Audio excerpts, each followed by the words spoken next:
చేస్తున్నారు చిన్న సంవత్సరం నుంచి. సో ఈ మనకి ఈ యొక్క ప్రధానమైన సమస్యలు మనం నేర్చుకున్న అధ్యయనంలో భాగంగా ఈరోజు ఈ యొక్క సమస్యాత్మక నేలలు ఏ విధంగా బాగు చేసుకోవాలి అనే అంశం మీద మేడం మాట్లాడుతూ, అంతేకాకుండా మిగతా సాయిల్ టెస్టింగ్, వాటర్ టెస్టింగ్ కూడా చేస్తారు madam. So madam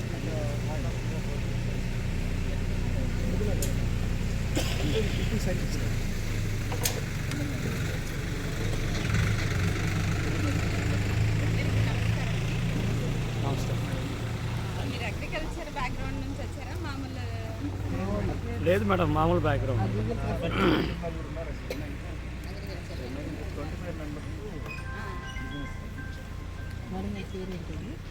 morning Mrudula అదే అంటే చూస్తున్నా మేడం వాయిస్ కూడా ఉండే కొద్దీ సమస్యాత్మక భూములు చాలా ఎక్కువైపోతున్నాయండి. అంటే సమస్యాత్మక నీరు కానీ, సమస్యాత్మక అంటే ప్రాబ్లమ్ సాయిల్స్, ప్రాబ్లం వాటర్. అంటే ఇదివరకు చాలా అంటే పూర్వకాలంలో చూసుకుంటే అన్ని చోట్ల మంచినీళ్ళు అంటే బోరేగానే మంచినీళ్ళు వచ్చాయి. ఇప్పుడు మనకి కొన్ని చోట్ల మాత్రమే మంచినీళ్ళు వస్తున్నాయి. ఇప్పుడు ఉప్పుగా కానీ లేకపోతే చప్పగా కానీ నీళ్ళు అనేవి వస్తున్నాయి. ఇవి ఎందుకు వస్తున్నాయి, లేకపోతే దీన్ని వచ్చిన తర్వాత మనం ఏం చేయాలి, అసలు రాకుండా ఎలా చేయాలి? ఆల్రెడీ వచ్చేసిన తర్వాత ఇంక మనం చాలా కష్టం అండి దాన్ని డిక్లైన్ చేసుకోవడం. ఎందుకంటే మనం వాడే ఫర్టిలైజర్స్ ఎక్కువ వాడడం వల్ల అది భూమిలో నుంచి వాటర్లో కూడా వెళ్ళిపోయినాయి అన్నమాట. మనకి ఈ ప్రాంతంలో అయితే 20 అడుగుల్లోనే ఉంటుంది. ఈ 20 అడుగుల్లో ఉన్నప్పుడు మనకి అది తొందరగా ఫర్టిలైజర్స్ అన్నీ వాటిల్లోకి వెళ్ళిపోతాయి. మనకి 20 వేసామనుకోండి, దాంట్లో సల్ఫర్ కూడా ఉంటుంది కదా. అంటే నత్రజని చాలా రకాలుగా మనకి ఎవాపరేషన్లో కానీ, భూమిలోకి వెళ్ళడం కానీ, పక్కకి వెళ్ళిపోవడం కానీ జరుగుతుంది అనమాట. అట్లా వాటర్ అంతా ఏమైపోతుంది, పొల్యూట్ అయిపోతుంది. మనకు కావాల్సిన మోతాదులో కాకుండా ఎక్కువ వేయడం వల్ల మొక్క ఎంత తీసుకుంటుంది అంటే ఒక 100% వేస్తే 40% మాత్రమే మొక్క తీసుకుంటుంది. మిగతాదంతా భూమిలో ఉండిపోతుంది, ఆవిరై. ఆ విధంగా వేస్ట్ అయిపోయి లేకపోతే పొల్యూషన్ ఇది అయిపోతుంది అన్నమాట. ఈ విధంగా ఫస్ట్ మనకి సమస్యాత్మక భూములు మనకి ఇటువైపు 2 రకాలు ఉన్నాయండి. అంటే ఆమ్ల భూములు లేవు మనకి, ఇక్కడ 2 రకాలు ఉన్నాయన్నమాట. చౌడు భూములు ఉన్నాయి, అంటే పాల చౌడు, కారు చౌడు. ఓకేనండి. ఇప్పుడు ఒక్కొక్కసారి మనం అంటే కొంతమంది ఫీల్డ్కి వెళ్ళి చూసినప్పుడు తెల్లటి పొర కనిపిస్తూ ఉంటుంది అన్నమాట. ఇంకొక చోటకి వెళ్ళినప్పుడు నల్లగా అంటే కాఫీ పౌడర్ లాగా ఉంటుంది, అంటే కాలు పెట్టగానే దిగిపోతుంది, లేకపోతే వాటర్ వచ్చినప్పుడు చాలా గట్టిగా ఉంటుంది అన్నమాట. అట్లాంటిదాన్ని కారు చౌడు అంటారు. ఇటువైపు లేవండి, శ్రీకాకుళం అటువైపు ఉన్నాయి. ఇప్పుడు దాన్ని నివారణకి ఇచ్చారు మేడం ఆమ్ల నేలలు. అదే మీకు ఆమ్ల నేలలు ఉన్నాయా? ఎక్కడండి మీరు? మేము మేబీ మ్యాక్సిమం గుంటూరు, మా అమరావతి సైడ్ కూడా లేవు, కానీ కొన్ని మేము ఏ విధంగా చెప్పాలి? ఓకే చెప్తాను. సరే, అయితే ఈ 2 ఎక్కువ మందికి ఇటువైపు ఉన్న వాళ్ళకి ఇది యూజ్ కాబట్టి దాని తర్వాత నుంచి మనం అది చెప్తున్నాం. ఓకే చెప్తానండి. ఆమ్ల భూముల్ని రిక్లైమ్ చేయాలి అని అంటే దానికి మనం సున్నం వేయాలండి. ఓకేనా? సున్నం వేసుకోవాలి. ఇంకొకటి గ్రీన్ మెన్యూస్ వేసుకోవాలి. అంటే జీలుగా, జనుము అంటే పిల్లి పెసర, ఈ 3 వాటిల్లో వేసి కలియదొన్నాలి. ఇంకొకటి ఇప్పుడు FIM దొరికింది అనుకోండి, నైమట్టి దొరికింది అనుకోండి, లేకపోతే వర్మి కంపోస్ట్ అంటే నైమట్టి కొంచెం తక్కువ దొరుకుతుంది, ఎందుకంటే పశువులు పెంపకం తగ్గింది కాబట్టి మనం ఖచ్చితంగా ఏం వేసుకోవాలి, జీలుగా, జనము, పిల్లి పెసర వేసుకొని బాగా కలియదునితే ఒక 4-5 సంవత్సరాలకి మనకి ఏ భూమైనా రిక్లైమ్ అవుతుంది, కానీ వెంటనే మాత్రం రిక్లైమ్ అవ్వదు. ఇట్లా ప్రాబ్లమ్ సాయిల్స్ ఉన్నప్పుడు ఎంత వేసుకోవాలంటే 45 kg per hectare వేసుకోవాలి. ఏది జీలుకు కానీ, జనుము కానీ, పిల్లి పెసర కానీ 45 kg హెక్టేర్ కంటే 2.5 ఎకరానికి. ఓకేనా? ఇది వేస్తే మనకి 4 నుంచి 5 టన్నుల అంటే ఎకరానికి విత్తనాలు అట్లా 40 నుంచి 45 కేజీలు ఎకరానికి కాదు, హెక్టేర్కి. ఓకే అంటే 2.5 ఎకరాలకి మనం 40 4 టన్నులు కాదు మేడం 45 40 కేజీలు కేజీలు అంటే దాని నుంచి 4 టన్నులు వస్తాయి. దాని నుంచి మనకి పచ్చి రొట్ట ఎంత వస్తుంది అంటే 39 టన్స్ వస్తుందండి. 39-40 టన్స్ వస్తుంది. దాన్ని డ్రై మ్యాటర్గా అంటే డ్రై చేసుకుంటే 4 to 5 టన్స్ వస్తుంది అనమాట. అంటే దాన్ని డ్రైగా చేసి ఓవెన్లో పెట్టి తీస్తే 4 to 5 టన్స్ వస్తుంది. ఇంత మనం పచ్చి రొట్టెని వేస్తే కానీ మనకి రిక్లైమ్ అవ్వదనమాట. ఏదో అక్కడక్కడ అతికింది అనుకుంటే అట్లా కాదు. ఇంత వేసుకుంటే ఇంకా కొంచెం ఎక్కువ వేసుకున్నా అతకదు కాబట్టి ఎక్కువ వేసుకొని దాని నుంచి మనం చేసుకోవాలి. ఇప్పుడు FIM దొరికింది, నైమట్టి దొరికింది, ఎకరానికి 10 టన్స్ వెయ్యాలండి. అంత దొరుకుతుందా మనకి? దొరకదు. అట్లాంటి పరిస్థితుల్లో ఇదైతే ఖచ్చితంగా వేసుకోవాలి. ఇంకా మనకి పాల చౌడు అంటే ఎంత వేయాలి మేడం? 4 ఏంటండి పచ్చిరొట్టు ఎంత? అది 45 కేజీలు మనం విత్తనాలే వేస్తామండి. మనకి దొరకదు. ఎందుకంటే ఎక్స్పెరిమెంట్స్ కోసము అయితే మనము గానుగా అట్లాంటి ఆకులు తీసుకొని వెళ్ళి దాంట్లో ఇంకా అప్గ్రేడ్ చేస్తాం. కానీ మనం ఎకరాలు ఉంటుంది కాబట్టి మనం చేయలేం కాబట్టి 45 కేజీలు విత్తనాలు వేసి అయితే పెంచి అది ఫ్లవరింగ్ స్టేజ్లో అంటే 45 రోజులప్పుడు దాన్ని కలియదన్నారు. దానివల్ల 40 టన్నుల పచ్చి రొట్ట వస్తుంది. 39 నుంచి 40 టన్నుల పచ్చి రొట్ట వస్తుంది. ఇప్పుడు కారు చౌడు ఉందండి, పాల చౌడు ఉంది. పాల చౌడు అంటే తెల్లగా పొరలాగా వస్తుంది. దాన్ని ఏం చేయాలి? స్క్రేపింగ్ అనమాట. పై ఇది తీసేయాలి. ఇదేంటంటే లవణాలన్నీ పైకి వచ్చేస్తాయి అనమాట. ఎందుకు? ఎండాకాలం ఎక్కువ కనిపిస్తుంది, మనకి మిగతా కాలాల్లో తక్కువగా ఉంటుంది. దాన్ని ఏం చేయాలి? పైన స్క్రేప్ చేసుకుంటూ తీసేయాలి. ఇంకొకటి ఏంటంటే జూన్ జూలై నెలలో లేకపోతే జూలై ఆగస్టు నెలలో వర్షాలు పడినప్పుడు చిన్న చిన్న మడులుగా కట్టి నీరు పారించేసేయాలి. అంటే లవణాలన్నీ పోతాయి అన్నమాట. ఇంకా దీనిలో కూడా జీలుగా జనము అంటే పచ్చి రొట్టె ఎరువుల్ని ఏంటండి పచ్చి రొట్టె ఎరువుల్ని వేసుకొని కలియదున్నాలి.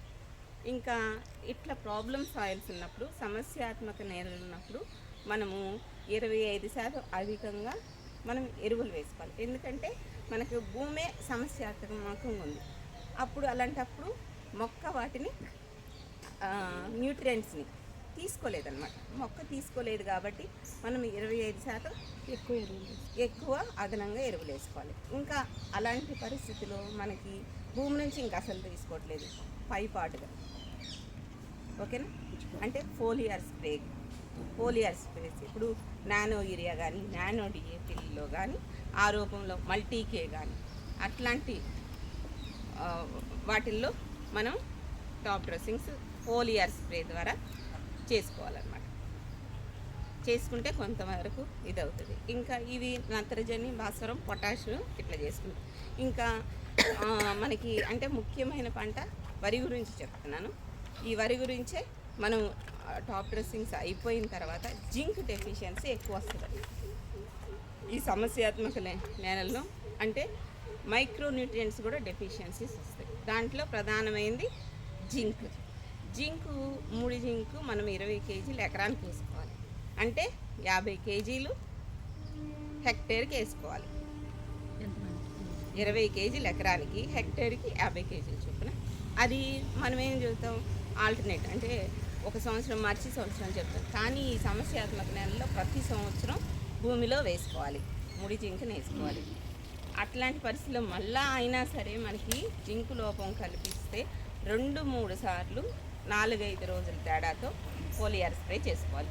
0.2%.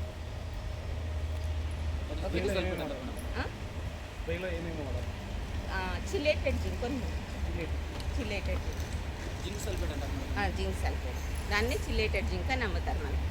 జింక్ సల్ఫేట్ 0.2% ఫోలియర్ స్ప్రే చేసుకోవాలండి. ఇప్పుడు మనకి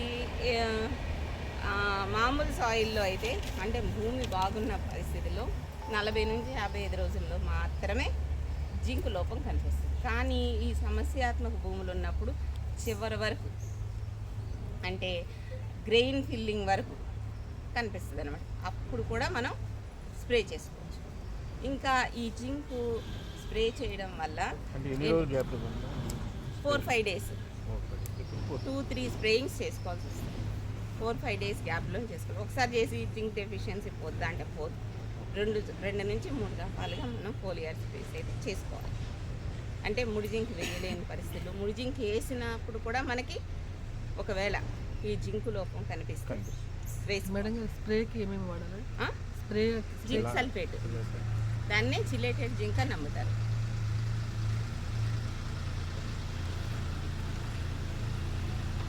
ఇంకా ఈ సమస్యాత్మక భూములు ఉన్నప్పుడు మనము ఎన్ని రోజులకి నాటేస్తాము, ఎన్ని రోజుల వయసు ఉన్నది వేస్తాము, 25 రోజుల నుంచి 30 రోజులు వేసుకుంటాం. కానీ మనము ఈ సమస్యాత్మక భూములు ఉన్నప్పుడు 40 రోజుల నారుని వేయాలి. అంటే వయసు ఎక్కువ ఉన్న నారుని వేయాలి, అంతేగాని లేత నారు వేసి అది చచ్చిపోవాలి. ఓకేనా? ముదురు నారు మాత్రమే మనం నాటుకోవాలి. మామూలుగా కుదురుకి ఎన్ని పెడతాము? 2 మొక్కలు పెడతాం. కానీ ఈ సమస్యాత్మక భూములు ఉన్నప్పుడు 3 నుంచి 4 మొక్కలు పెట్టాల్సిన పరిస్థితి వస్తుంది. ఇంకా వరి కాకుండా మిగతా పంటలు అని అన్నప్పుడు మనకి ఈ సమస్యాత్మక భూములు కాకుండా సమస్యాత్మక నీరు ఉంది అనుకోండి, నీరు ఉంటుంది అంటే భూమి బాగానే ఉంది కానీ నీరు ఉంది అనుకోండి, దానికి ఏం చేయాలి? మనం నీరు పారించామనుకోండి మొత్తం భూమి అంతా పాడైపోతుంది, మొక్క మొలవదు. అలాంటప్పుడు మీరు స్ప్రింక్లర్లు కానీ డ్రిప్ ఇరిగేషన్ ద్వారా కానీ ఉపయోగించుకోవచ్చు. ఓకేనా?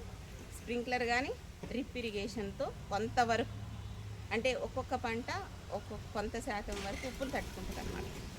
మొక్కజొన్నకైతే 1.7 లవణ శాతం, మామూలుగా అయితే 1.7% వరకు లవణ శాతాన్ని తట్టుకుంటుంది. కానీ అదే డ్రిప్పులో అయితే మనకి 4% వరకు తట్టుకొని దిగుబడికి ఎటువంటి ఆటంకం ఉండదు. 6% వరకు పంట దిగుబడి వస్తుంది, కానీ 4% వరకు మాత్రం మనకి ఏమాత్రం మామూలు భూముల్లో పండినంత వచ్చేస్తుంది. ఇంకా ఈ తుంపర సేద్యం కొన్ని వాటిల్లోనే ఉపయోగించాలి. అంటే స్ప్రింక్లర్ ఇరిగేషను ఫ్లవరింగ్ స్టేజ్లో ఈ లవణాలున్న అంటే మనకి ఉప్పు నీటిని ఉపయోగించకూడదు, ఎందుకంటే దానికి స్క్రాచింగ్ వచ్చేస్తుంది. అలాంటి పరిస్థితులు మనం డ్రిప్పును పెట్టుకొని ఏది మొక్కజొన్నకు కానీ జొన్నకు కానీ దేనికైనా ఉపయోగించుకోవచ్చు. కానీ మనకి ఈ లవణాలు ఉప్పు నీటిని మాత్రం మనం పల్సెస్లో అంటే మినుము, పెసర వీటికి మాత్రం మనం ఉపయోగించుకోవచ్చు. ఓకే అండి. ఇంకా కారు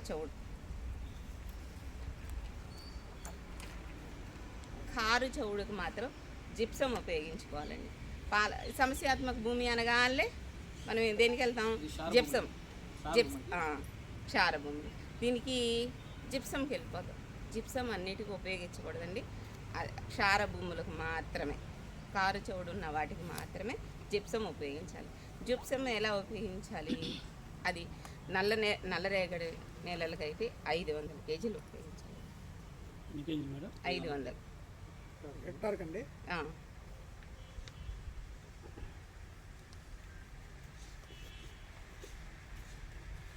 కానీ ఎప్పుడైనా సరే మనం టెస్టింగ్ చేసిన తర్వాత మాత్రమే ఈ జిప్సం ఉపయోగించాలి. ఏ నెలలో ఎంత ఉంది అనే దాన్ని టెస్ట్ చేసుకొని మీ దానికి చౌడు భూమి అనగానే మీరు ఫస్ట్ టెస్టింగ్ తీసుకురావాలి. టెస్టింగ్ తీసుకొచ్చి మాత్రమే మీరు దానిలో ఎంత వేయాలి జిప్సం అనేది, అది డోసేజ్ చెప్తారండి మీకు. అంటే బేస్డ్ సాయిల్ టెస్ట్, అంతేగాని 500 కేజీలు అన్నిటికీ వేసేయకూడదు. 500 కేజీలు అన్నిటికీ వేయడానికి ఎక్కువ వేస్తే దాంట్లో కాల్షియం ఉంటుందండి, దానివల్ల మళ్ళా బోల్డ్ ప్రాబ్లమ్స్ అయితే వస్తాయి. ఈ 500 కేజీ హెక్టేర్ కాదు, ఎకరానికి 500 కేజెస్ వేయాలి. 500 వేస్తేనే మనకి హెక్టేర్ కాదు ఎకరానికి మాత్రం అంత వేయాలి జిప్సం. 500 కేజీస్ వేయాలి, హెక్టేర్ కాదని ఎకరానికి సార్ 500 కేజీస్ వేయాలి. అంటే అది నార్మల్ డోసు, కానీ కొన్నిటికి మన సాయిల్ టెస్ట్ని బట్టి తక్కువ ఉండొచ్చు, ఎక్కువ ఉండొచ్చు అంతే. ఇంకా ఈ అంటే ఉప్పు నీరు అంటే ఉప్పగా కనిపిస్తుంది, క్షార నీరు అని అంటే అదేంటో చవ్వగా ఉంటుంది అన్నమాట. ఆ నీటిని ఏ విధంగా రెక్లైమ్ చేయొచ్చు అంటే ఈ జిప్సమ్ బ్యాగ్స్ వేసి ఆ నీటిని అంటే ఫ్లో నుంచి దాని మీద నుంచి పారిస్తే అది కూడా మంచి నీటిగా ఉపయోగించుకోవచ్చు పంటకి. జిప్సమ్ ఏది చవ్వగా ఉన్నది దాంట్లో ఆ బ్యాగ్స్ వేసేసి, అందుకే మీరు బ్యాగ్స్ వేసేటప్పుడు ఆ వాటర్ని తీసుకొస్తే టెస్ట్ చేసి చెప్తారు ఇన్ని బ్యాగ్స్ వేయాలి, కానీ జిప్సమ్తో రిక్లైమ్ అవుతుంది, అది పంటకి ఆ నీటిని ఉపయోగించవచ్చు. కానీ ఎంత వేయాలండి? అదే మేడం, అదైతే టెస్ట్ చేసి మాత్రమే ఇన్ని బ్యాగ్స్ వేయాలి అని ఉంటుంది, కానీ ముందు మాత్రం చెప్పడానికి ఉండదండి. అంటే టోటల్గా ఇంత చెప్పేసామనుకోండి, అది తక్కువ ఉండొచ్చు ఎక్కువ ఉండొచ్చు, ఇంత అనేది దానికి రెమెడీ అయితే ఉండదు. మనం టెస్ట్ చేసుకుని వాటర్కి మొత్తం టెస్ట్ చేసుకుని అప్పుడు జిప్సమ్ బ్యాగ్స్ నుంచి పారిస్తే మాత్రమే జిప్సమ్ బెడ్ టెక్నాలజీ అనేది అంటే వాటర్కి రిక్లైమ్ అవుతుంది. సరేనా? ఇంకా క్షార నేలల గురించి చెప్పుకుంటున్నాం కదా, దానికి జిప్సమ్ ఉపయోగించాలి. పచ్చి రొట్టె ఎరువులు అంటే జీలుగా, జనుము, పిల్లి పెసర వేసుకోవాలి. మనం ఆల్రెడీ మిగతా చెప్పుకున్నాను, అంటే కుదురుకి 2-3 మొక్కలు అంటే 3-4 మొక్కలు పెట్టుకోవాలి. అంటే ఎక్కువ వయసున్న మొక్కలు మాత్రమే పెట్టుకోవాలండి. ఈ విధంగా చేసుకుంటే కొంతవరకు రెక్లమేషన్ జరుగుతుంది ఏది మనకున్న టెక్నాలజీస్లో. ఇంకా ఇప్పుడు చాలా ఫోలియర్ స్ప్రేస్ వచ్చినాయండి. సాలిసిలిక్ యాసిడ్ అని ఉంది.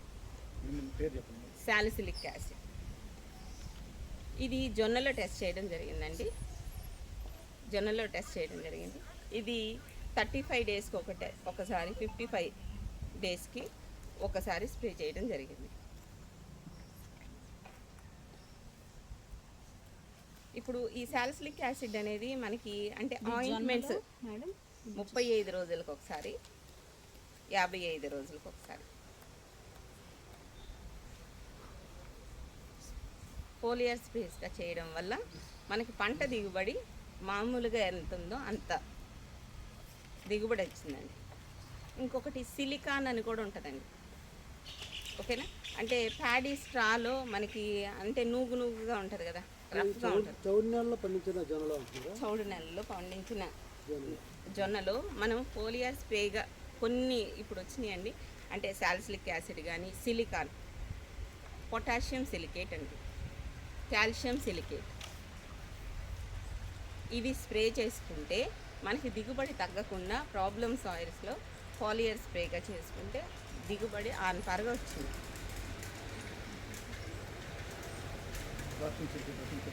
కాల్షియం సిలికేట్ అండి, సాలిసిలిక్ యాసిడ్.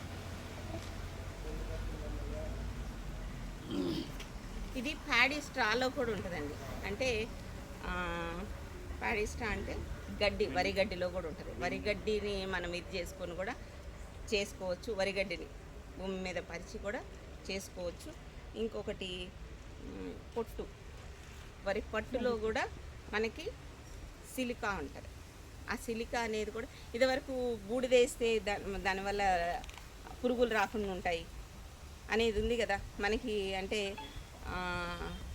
కిచెన్ గార్డెన్లో అంటే ఉమెన్ ఏం చేస్తారు, బూడిదని చల్లుతూ ఉంటారు.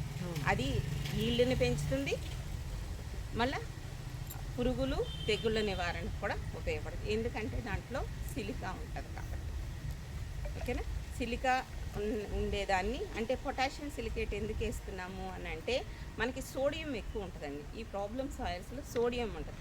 ఈ సోడియంని రీప్లేస్ చేసి కాల్షియం వచ్చి చేరుతుంది కాబట్టి మనకి దిగుబడి పెరుగుతుంది.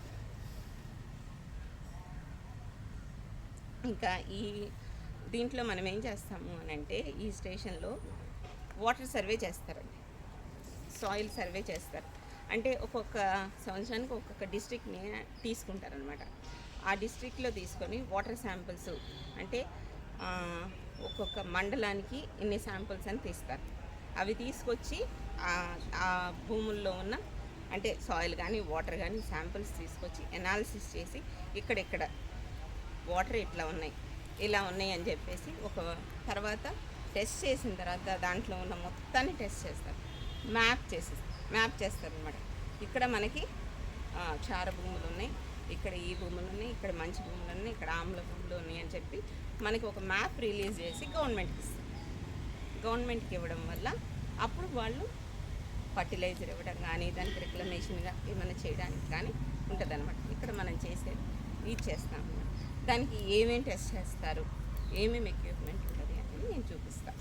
అంటే ముఖ్యంగా మనం ఎవరైనా మనకి సాయిల్ కానీ వాటర్ కానీ తీసుకొస్తే మేము ఇక్కడ టెస్ట్ చేసి చెప్తాము. మనము ఇప్పుడు వాటర్ శాంపుల్ తీసుకురావాలనుకుంటాం. ఎలా తేవాలి అంటే బోర్ నీళ్ళు ఉన్నాయనుకోండి, ఒక 5 నిమిషాలు కొట్టిన తర్వాత మంచి బాటిల్లో తీసుకుని రావాలి. లేకపోతే పారే నీళ్ళల్లో ఉంటుంది, పారే నీళ్ళలో వెంటనే తీసుకురావచ్చు. ఏది ఒక 100 ml తేవచ్చు. మరి ఇదిగోండి స్ప్రైట్ బాటిల్స్, కూల్ డ్రింక్ బాటిల్స్లో తేవచ్చు. ఎందుకంటే దానికి ఉంటాయి కాబట్టి మంచి బాటిల్లో తీసుకురండి. ఇంకా సాయిల్ అయితే 1 ఎకరాల్లో ఉందనుకోండి, ఒక 4-5 చోట్ల ఈ అంటే 15 సెంటీమీటర్స్లో V-notch షేప్లో తీసేసి ఈ పొరని అంటే మనకి 15 సెంటీమీటర్ల డెప్త్లో మాత్రమే మనకి అంటే వేరు వెళ్తుంది అనమాట. అంటే దాదాపు అన్నిటికీ దాంట్లో ఉన్న న్యూట్రియంట్స్ మనం తీసుకుంటాం. ఎంత ఉన్నదని చెప్తాను అనమాట. అట్లాంటిది ఒక 4-5 చోట్ల తీసి 1 kg అయిందనుకోండి, అది రౌండ్ షేప్లో చేసి ఇట్లా క్రాస్ షేప్లో ఇచ్చేసి ఎదురెదురు భాగాలు తీసేసేది. అట్లా 4-5 సార్లు చేసి ఒక ½ kg వచ్చే వరకు టాప్ సాయిల్ని తీసుకొని వస్తే ఇక్కడ మీకు NPK, జింక్, ఐరన్ ఎంత ఉంది అనేది చెప్తాను. అంటే PHCలు కూడా చెప్తాను. దాన్ని బట్టి మీరు వాడుకోవచ్చు. ఏమేమి వాడాలి, ఎంత మోతాదులో వాడాలి అనేది మీకు ఆ పేపర్లోనే ఇచ్చేస్తారు.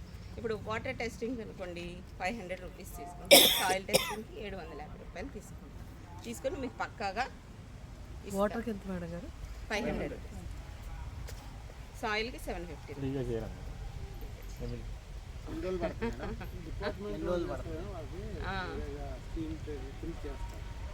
ఇది ICR స్కీమ్ అండి. మాకు యూనివర్సిటీలో ఎక్కడ చేసినా సరే పేమెంట్ బేసిసే కానీ ఫ్రీ బేసిస్లో చేయాలి. ఎన్ని డేస్ పడుతున్నారు రిపోర్ట్ రావడానికి? ఒక 1 వీక్లో ఇచ్చేస్తాం.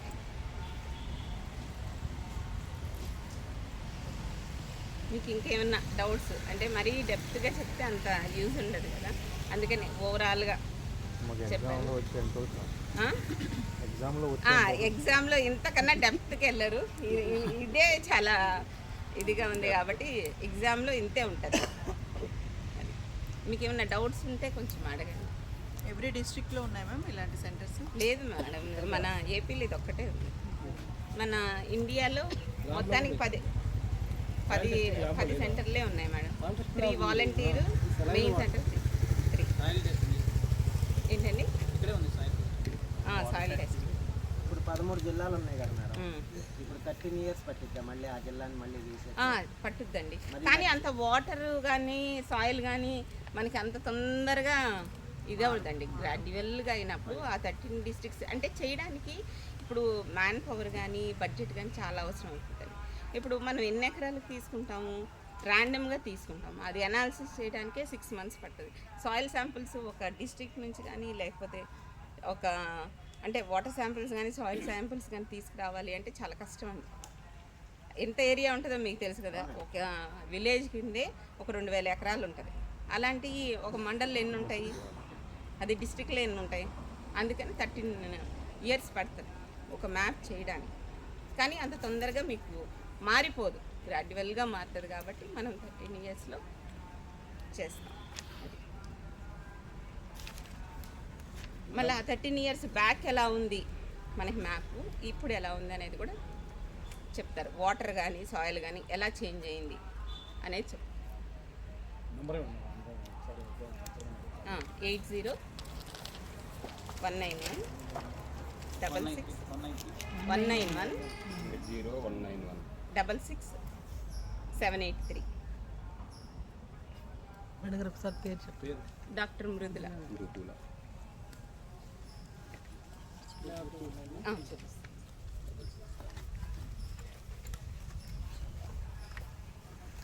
కరెంట్ ఉందా? లైట్స్ వచ్చిందా?